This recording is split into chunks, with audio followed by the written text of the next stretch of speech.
बच्चों, कैसे हैं आप लोग। आशा करती हूँ कि आप सभी अच्छे होंगे। बच्चों, शुरू करते हैं आज का अध्याय संधि। हिंदी व्याकरण में संधि क्या है, आइए जानें। तो बच्चों, संधि का अर्थ होता है जोड़ या मेल, यानी कि जोड़ना या मेल करना। तो बच्चों, उच्चारण में कई बार दो शब्दों की ध्वनियां में परस्पर इतनी निकटता होती है कि पहले शब्द की अंतिम ध्वनि का दूसरे शब्द की प्रथम ध्वनि से मेल हो जाता है। इसे ही संधि कहते हैं। यानी कि बच्चों, जब दो शब्द परस्पर जब हम जोड़ते हैं उन्हें, तो दोनों शब्दों की जो पहला शब्द होता है उसकी अंतिम ध्वनि और दूसरे शब्द की पहली ध्वनि इस तरह जुड़ जाती है कि नया शब्द बन जाता है, और इसे ही हम शब्द संधि कहते हैं। जैसे कि महा जमा ईश बराबर महेश, यहाँ पर आ जमा ई बराबर ए बना। विद्या जमा अर्थी बराबर विद्यार्थी, यानी कि विद्या का आ और अर्थी का अ, ये दोनों जुड़े, आ बना। धर्म जमा आत्मा बराबर धर्मात्मा, यानी कि धर्म का अ और आत्मा का आ जो ध्वनि है वो जुड़े और बना आ। तो बच्चों, यहाँ महा और ई शब्दों के मेल से महेश, विद्या और अर्थी के मेल से विद्यार्थी तथा धर्म और आत्मा के मेल से धर्मात्मा शब्द बने हैं। तो हम कह सकते हैं कि दो वर्णों का मेल होने पर उनकी ध्वनियों में जो विकार उत्पन्न होता है, यानी कि उनमें जो परिवर्तन होता है, उसे संधि कहते हैं। तो बच्चों, दो शब्दों में जो उनकी ध्वनियों में मेल होता है और उससे जो परिवर्तन आ जाता है उसको हम संधि कहेंगे। और संधि का अर्थ ही होता है जोड़ना या फिर मिलाना। याद रखिए, संधि केवल दो ध्वनियां यानी कि स्वर व्यंजन के बीच होती है, शब्दों के बीच नहीं होती। संधि होने पर ध्वनियों में परिवर्तन आ जाता है। बच्चों, जब भी संधि होती है दो शब्दों के बीच में, तो उनकी ध्वनियों में परिवर्तन आता है, यानी कि बदलाव आता है। संधि विच्छेद क्या होता है? विच्छेद का मतलब होता है अलग करना। संधि विच्छेद का शाब्दिक अर्थ होता है अलग करना। संधि युक्त यानी संधि के बिना शब्दों को अलग अलग करना ही संधि विच्छेद कहलाता है। जैसे कि महर्षि, महर्षि एक शब्द है, अब इसका हमने संधि विच्छेद किया तो बना महा जमा ऋषि। परमानंद, परम जमा आनंद। नरेंद्र, नर जमा इंद्र। परोपकार, पर जमा उपकार। तो ये है बच्चों संधि विच्छेद। आइए जानते हैं संधि के भेद। तो बच्चों, संधि के तीन भेद होते हैं, स्वर संधि, व्यंजन संधि और विसर्ग संधि। आइए एक एक करके तीनों भेदों के बारे में पढ़ें। सबसे पहला है स्वर संधि।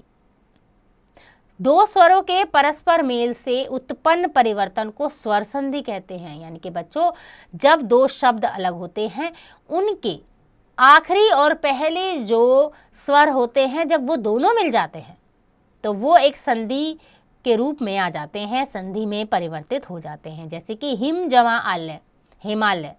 तो यहाँ पर अ जमा आ बराबर आ, दो स्वर मिले एक साथ। शुभ जमा इच्छा बराबर शुभेच्छा, यानी कि अ जमा ई बराबर ए बना। अरुण जमा उदय बराबर अरुणोदय, अ जमा उ बराबर औ बना।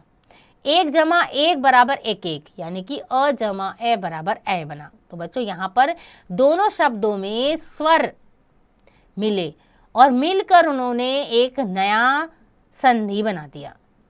स्वर संधि के भेद बच्चों, स्वर संधि के 5 भेद होते हैं, आइए जानें। सबसे पहला है दीर्घ संधि। जब ह्रस्व या दीर्घ स्वर अ ई उ के बाद अपने ही समरूप ह्रस्व या दीर्घ स्वर से मेल होता है, तब दोनों मिलकर दीर्घ स्वर हो जाते हैं। इस परिवर्तन को ही दीर्घ संधि कहा जाता है।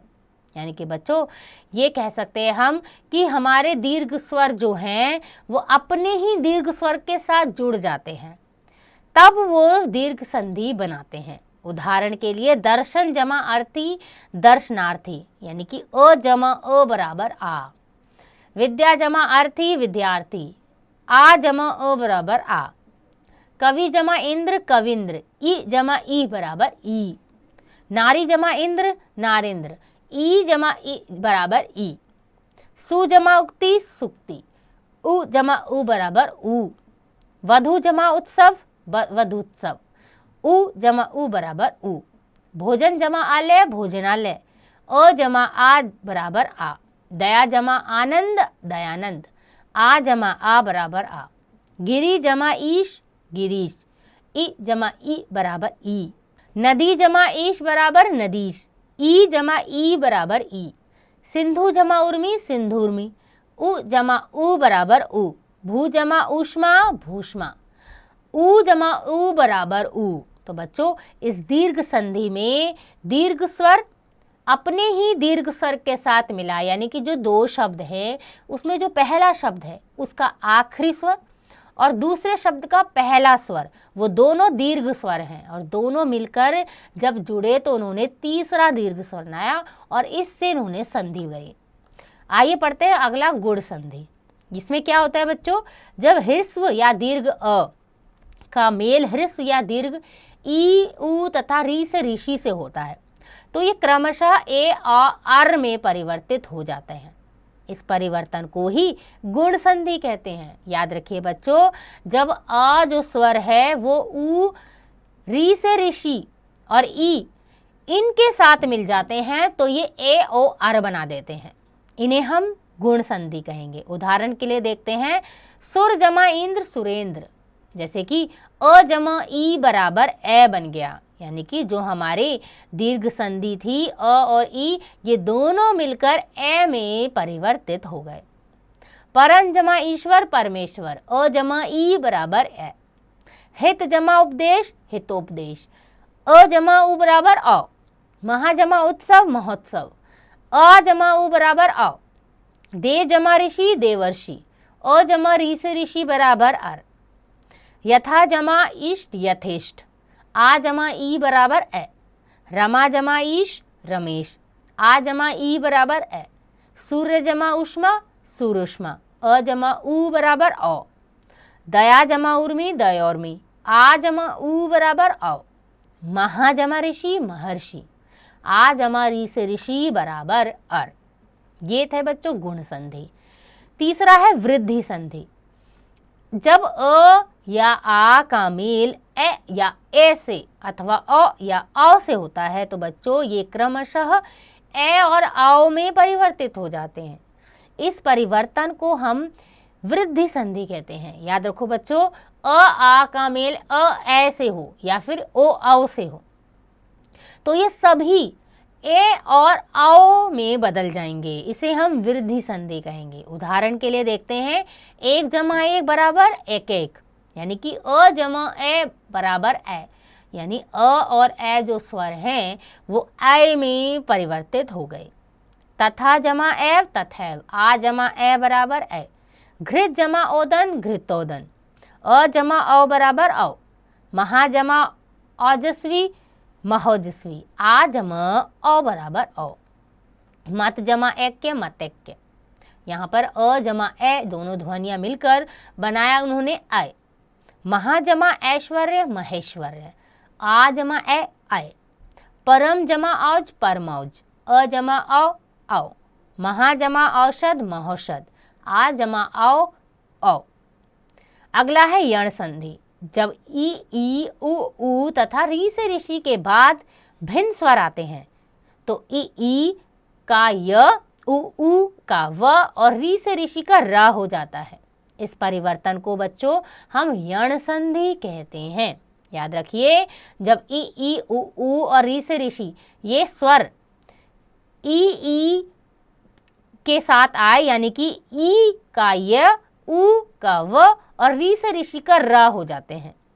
उदाहरण के लिए देखते हैं, अति जमा अंत अत्यंत, यहाँ पे ई जमा अ मिलकर बना य, अति जमा अधिक अत्यधिक, ई जमा अ बराबर य, प्रति जमा उत्तर प्रत्युत्तर, ई जमा उ बराबर यू, देवी जमा आलय देवालय, ई जमा आ बराबर आ, सु जमा आगत स्वागत, उ जमा आ बराबर वा, प्रभु जमा ऐषणा प्रभेषणा, उ जमा ए बराबर वे, यदि जमा अपि यद्यपि, ई जमा अ बराबर य, इति जमा आदि इत्यादि, ई जमा आ बराबर या, नदी जमा अर्पण नद्यर्पण, ई जमा अ बराबर य, प्रति जमा एक प्रतीक, ई जमा ए बराबर ये, अनु जमा इति अन्वति, उ जमा ई बराबर वी, पितृ जमा आज्ञा पित्राज्ञा, री से ऋषि जमा आ बराबर रा। विशेष जानकारी याद रखिए बच्चों, यदि उपर्युक्त यानी ऊपर स्वरों का मेल आ के अतिरिक्त यानी अ के अलावा आ ई उ ए आदि स्वरों से होता है तो उनके मात्रिक रूप भी य व तथा र के साथ मिल जाते हैं। जैसे ई जमा आ बराबर या, ई जमा उ बराबर वी, री से ऋषि जमा आ रा, री से ऋषि जमा उ रू, री से ऋषि जमा उ रू आदि। ये थे बच्चों उदाहरण यण संधि के। अगला है अयादि संधि। जब पहले शब्द के अंत में ए आय ओ तथा आओ और दूसरे शब्द के आरंभ में कोई अन्य स्वर आ जाए तो ए का आय, ए का आय, ओ का अव और औ का आव हो जाता है।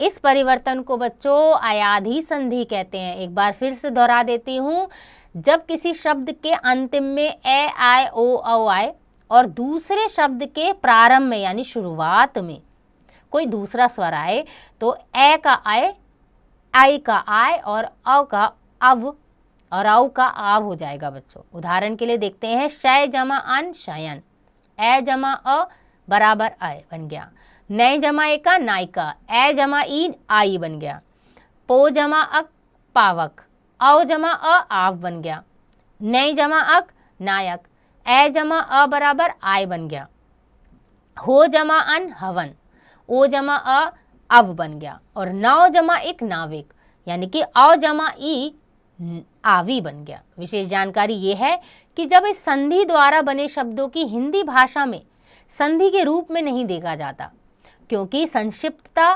सरलता एवं सहजता के कारण ये शब्द हिंदी भाषा के मूल शब्द जैसे ही प्रतीत होते हैं, यानी कि ये हिंदी भाषा के मूल शब्दों का ही काम करते हैं। तो बच्चों ये थी अयादि संधि। अगला है व्यंजन संधि।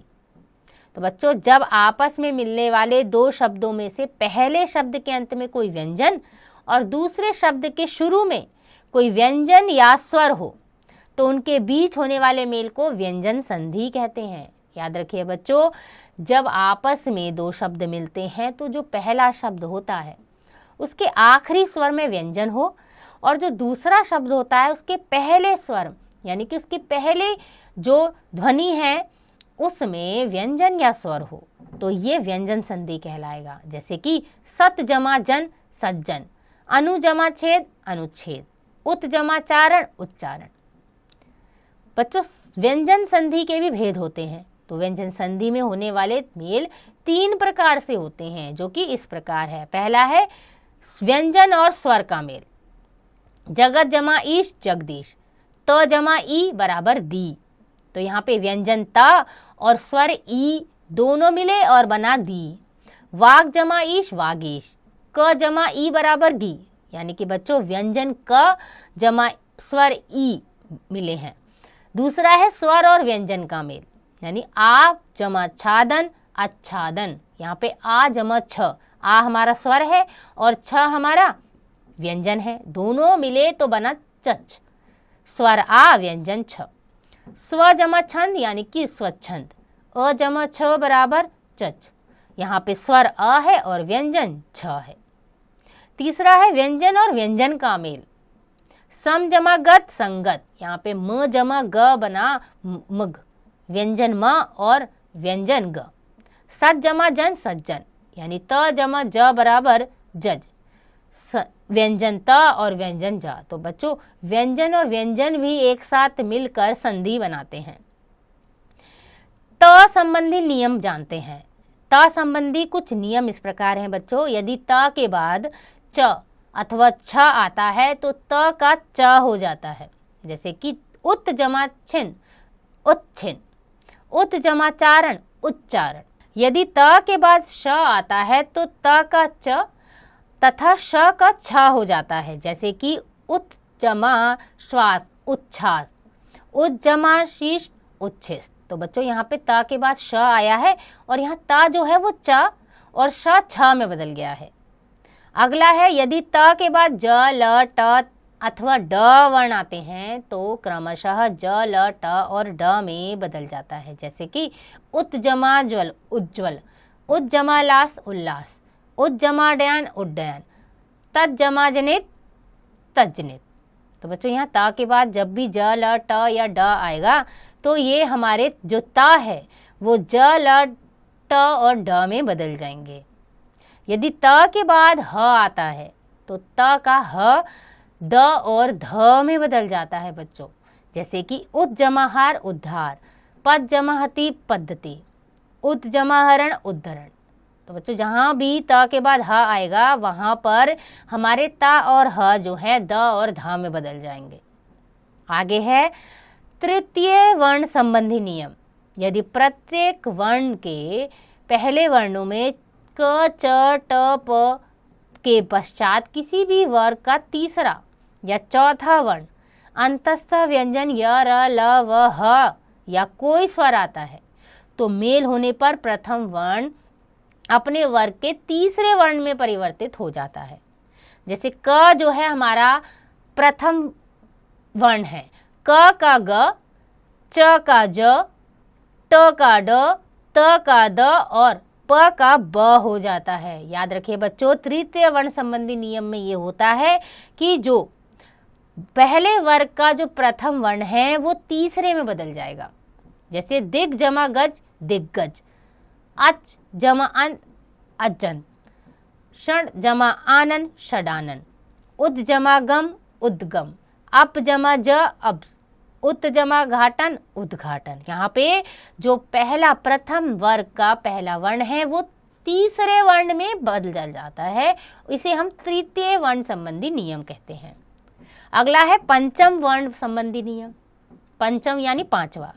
यदि प्रत्येक वर्ग के पहले वर्ण क च ट प के पश्चात न या म आता है तो पहला वर्ण अपने अपने वर्ग के पंचम वर्ण में परिवर्तित हो जाता है। याद रखिए बच्चों, जो भी वर्ग होते हैं उसका जो पहला वर्ण होता है वो पांचवें वर्ण में बदल जाता है।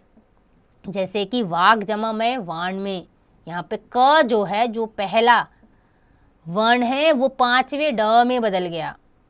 षट जमा मास षणमास, यहाँ पे बच्चों जो ट पहला है वो ण पांचवें में बदल गया।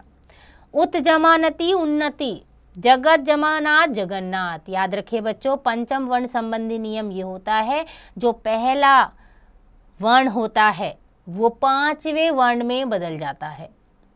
आगे है अनुस्वार संबंधी नियम। यदि म के बाद क से लेकर भ तक कोई भी स्पर्श व्यंजन आता है तो म अनुस्वार अंग अथवा आगे लिखे वर्ण के पांचवें वर्ण में बदल जाता है। जैसे कि सम जबासार संसार। तो बच्चों यहाँ पे जो म है वो हमारे अनुस्वार में बदल जाएगा। सम जमाचार संचार, सम जमा शोधन संशोधन, सम जमा गति संगति। तो बच्चों जो म है वो हमारा अनुस्वार में बदल जाता है। म का म से मेल होने पर म अनुस्वार में परिवर्तित नहीं किया जाता है। ऐसी स्थिति में उसे उसके मूल रूप में लिखा जाता है। जैसे सम जमा मोहन सम्मोहन, सम जमा मुख सम्मुख। यानी बच्चों कभी कभी जो म होता है हमारा, म का म यानी कि एक सही पूरा वर्ण म और एक आधा हलंत वाला वर्ण म जब एक साथ जुड़ते हैं तो वो कभी भी अनुस्वार में नहीं बदलेंगे, वो आधा म में बदल जाएंगे। यदि म के बाद अंतस्थ य र ल व ऊष्म श श स ह में से कोई भी व्यंजन आता है तो म अनुस्वार में बदल जाता है। जैसे कि सम जमा योग संयोग, सम जमा शय संशय, सम जमा हार संहार, सम जमा रक्षण संरक्षण। याद रखिए बच्चों, जब भी कोई म आता है तो म के बाद अगर हमारे अंतस्थ व्यंजन आए या ऊष्म व्यंजन कोई भी हो तो वो जो म है हमारा पहले वाला यानी कि पहले शब्द में अंतिम जो म है वो अनुस्वार में बदल जाएगा। विशेष जानकारी ये है, अब हिंदी भाषा के मानक वर्तनी संबंधी नियमों में पंचम यानी पांचवें वर्णों के स्थान पर अनुस्वार को ही मानक माना गया है, अतः हमें अनुस्वार का ही प्रयोग करना चाहिए। याद रखिए बच्चों, हमारे हर वर्ग के जितने भी 5 वर्ण होते हैं उसमें जो आखिरी वर्ण यानी पंचम वर्ण जो होता है उसका प्रयोग हम अनुस्वार के रूप में अब करते हैं। ड यानी कि आगे है अन्य नियम। पहला है यदि री से ऋषि र तथा श के बाद न या म हो तो वह ण में बदल जाता है। जैसे री से ऋषि जमा न ऋण, परि जमा नाम परिणाम, भूष जमा आन भूषण, कृष जमा न कृष्ण। अगला है यदि स्वर के बाद छ आता है तो यह चच्छ में बदल जाता है। जैसे अनु जमा छेद अनुच्छेद, स्व जमा छंद स्वच्छंद, यानी जो छ है वो चच्छ में बदल जाएगा। यदि स से पूर्व आ के अतिरिक्त कोई अन्य स्वर आता है तो स श में बदल जाता है। जैसे वी जमा सम विषम, अभि जमा सेक अभिषेक, सु जमा सुप्त सुषुप। तो बच्चों स के पहले अगर आता है तो जो हमारा स है वो श से षटकोण में बदल जाएगा। आगे है विसर्ग संधि। तो बच्चों विसर्ग के बाद किसी स्वर या व्यंजन के आने पर विसर्ग में जो परिवर्तन होता है उसे विसर्ग संधि कहते हैं। जैसे निह जमा छल निश्चल, निह जमा आशा निराशा, मन जमा रथ मनोरथ, दुह जमा गुण दुर्गुण। ये है हमारा विसर्ग संधि। विसर्ग संधि के भी बच्चों नियम होते हैं। पहला ये है कि विसर्ग से पहले कोई स्वर हो तो विसर्ग के बाद च या छ होने पर श हो जाता है, विसर्ग के बाद ट या ठ होने पर श हो जाता है और त थ होने पर स हो जाता है। जैसे कि निह जमा छल, तो यहाँ पे जो छ है वो श बन जाएगा, शब्द बनेगा निश्चल। निह जमा ठुर निष्ठुर, निह जमा चल निश्चल, मनः जमा ताप मनस्ताप। विसर्ग के बाद यदि श स या स हो तो विसर्ग का क्रमशः श या सा में बदल जाएगा। जैसे कि निह जमा संदेह निसंदेह, दुह जमा शासन दुशासन। तीसरा नियम यह है कि विसर्ग से पहले अगर अ या आ से भिन्न कोई स्वर हो और बाद में कोई स्वर या किसी वर्ग का तीसरा चौथा पांचवा वर्ण यानी कि य र ल व ह में से कोई वर्ण हो तो विसर्ग का रा हो जाएगा। जैसे निह जमा आशा निराशा, निह जमा अनर्थक निरर्थक, निह जमा मल निर्मल, पुनः जमा जन्म पुनर्जन्म। चौथा नियम यह है कि विसर्ग से पहले यदि अ स्वर हो और बाद में अ या किसी वर्ग का तीसरा चौथा पांचवा वर्ण या य र ल व ह में से कोई वर्ण हो तो विसर्ग अ में बदल जाता है। जैसे कि वयः जमा वृद्ध वयोवृद्ध, मनः जमा हर मनोहर। विसर्ग से पहले यदि अ या आ हो और विसर्ग के बाद कोई भिन्न स्वर आ जाए तो विसर्ग का लोप हो जाता है यानी कि विसर्ग हट जाता है। जैसे अतः जमा एव अतैव। विसर्ग का र से मेल होने पर विसर्ग का लोप हो जाता है यानी कि बच्चों जब विसर्ग रा के साथ जुड़ता है तो विसर्ग हट जाता है और विसर्ग के पहले का स्वर दीर्घ हो जाता है यानी कि बड़ा हो जाता है। जैसे कि निह जमा रज नीरज, निह जमा रस नीरस। तो बच्चों यहाँ पे विसर्ग से जो र का मेल हो रहा है तो विसर्ग हट रहा है और दीर्घ स्वर में बदल रहा है। आइए दोहराएं बच्चों कि दो ध्वनियों का मेल होने से जो विकार उत्पन्न होता है उसे संधि कहते हैं। संधि युक्त शब्द को अलग अलग करके लिखना संधि विच्छेद कहलाता है। संधि के 3 भेद होते हैं, स्वर संधि, व्यंजन संधि, विसर्ग संधि। स्वर संधि में स्वरों का मेल होने से उनमें विकार या परिवर्तन होता है। स्वर संधि के 5 भेद होते हैं, दीर्घ संधि, गुण संधि, वृद्धि संधि, यड़ संधि और अयाधि संधि। व्यंजन संधि में व्यंजन का व्यंजन या स्वरों से मेल होने पर विकार या परिवर्तन होता है। विसर्ग संधि में विसर्ग के बाद स्वर या व्यंजन आने पर विसर्ग में परिवर्तन हो जाता है। आशा करती हूँ कि आपको यह अध्याय समझ आ गया होगा। इसका अभ्यास आप स्वयं कीजिएगा।